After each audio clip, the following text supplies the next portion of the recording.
last 2 years, Jocko Fuel has been the only supplement I've consumed. It's helped me stay in shape now that my competitive career is finished. If you've been waiting to try Jocko, the wait is over. Jocko has now teamed with Walmart, bringing clean fuel to the entire nation. Jocko Fuel is loaded with all the good stuff and none of the bad. And I'm talking no added sugars, no artificial sweeteners, and absolutely no gray area or banned substances. Just pure, clean fuel to power your performances.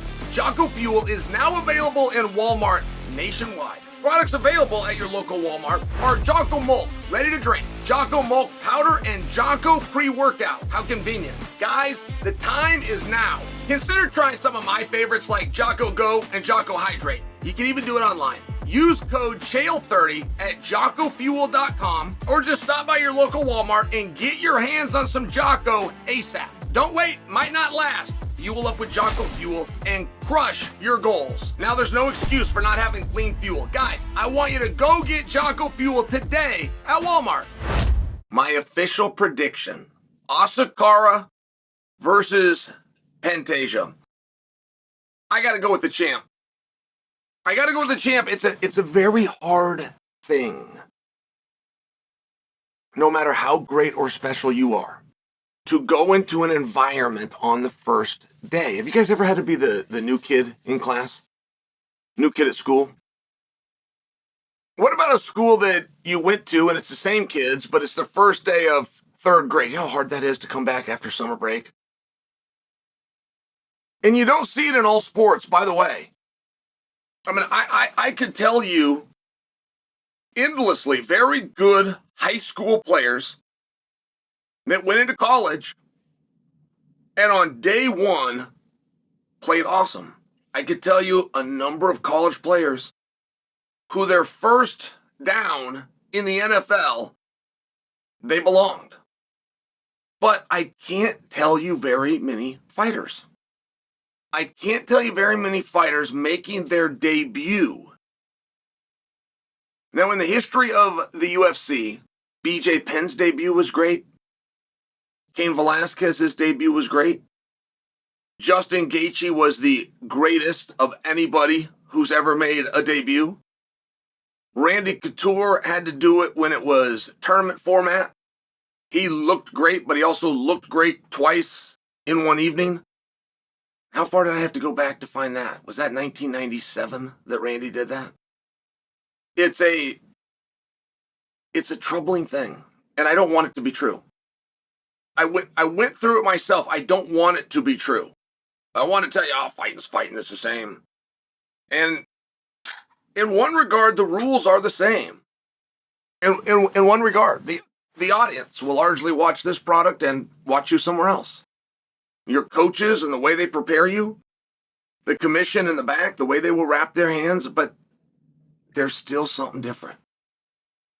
And a lot of times, being naive, meaning you don't know what it is you don't know, is a huge advantage. It's really the only way to make this transition seamlessly. But I'm just talking about a transition and telling you what few guys over history have done it. That's just for the transition. This is before we get into main event. This is before we get into, and you must understand, Asakura is really good.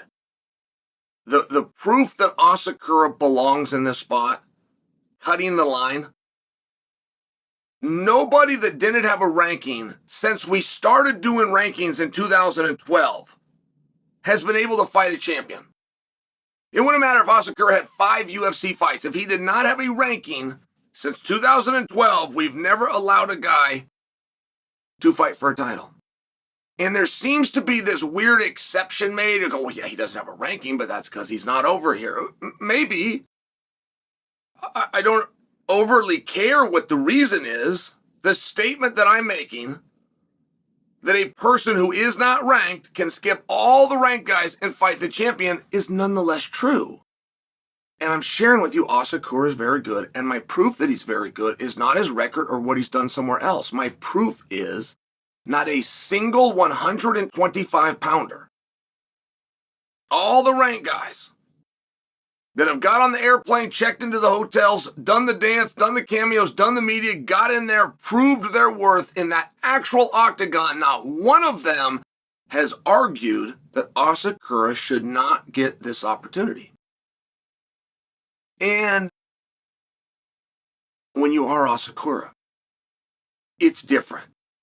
It's just different. You can be having a great run, but you will believe in your heart that the best fighters in the world are in the UFC. That may or may not be true.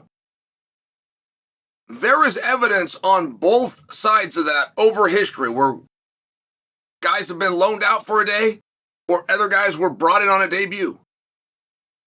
You can argue it back and forth. I will just share for you that Asakura, to a degree, will believe it's true. So he will believe he's going into his biggest fight. He will believe he's going into his most meaningful fight. He will believe that he is going into his hardest fight. And to attempt to overcome all of those things would be a real surprise. And surprises do happen, but they happen in the first round. Whenever we've got these big surprises, they happened early. That entire thing that you hear that is largely garbage from a lazy analysis about a puncher's chance, there's been two ever.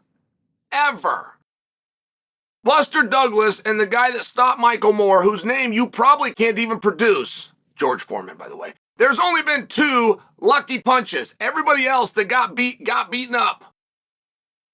But at 125 pounds, it has never happened in any organization. Those guys, stereotypically, just don't pack that same punch. And Asakura's really not much different.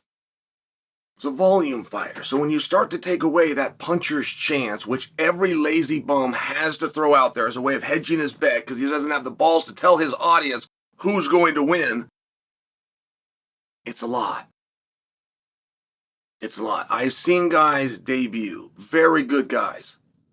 Guys that I watched in Pride or I watched in Elite XC. Guys that I would see and go, wow, that guy, he's really good. I'm glad that he's over here. And he would be in the back like a kid at a candy store, holding up his phone, putting his arm around people, getting selfies. His coaches and his team are all the same way. They're all enamored. They're at the hotel and they're getting pictures with everybody. Not fans asking them for pay. They're with the fans asking the signed fighters who have been on TV if they can have their photo. And all of a sudden you understand, okay, we're not equals here. We're not on a level playing ground. And Asakura is going to be asked to walk out after world champions.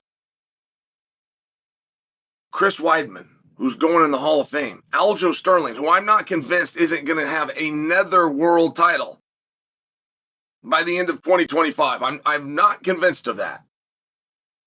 He's going to go out after them. He's going to be held and put in a position where he is better than them. He had better, at least in theory, be better than them if he's walking out after them. And none of the commentary that I'm giving you right now has anything to do with the skills of Asakura. I'm just speaking about history.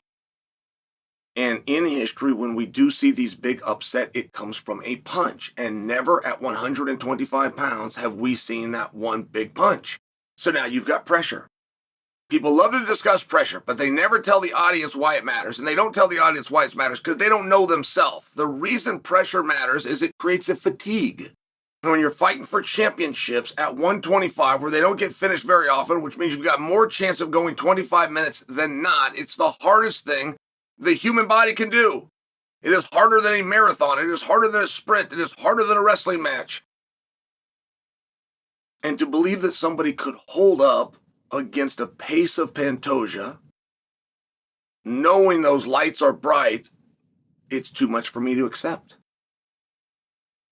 Asakura is a damn good fighter. Pantoja is the champion of the world. There's a difference.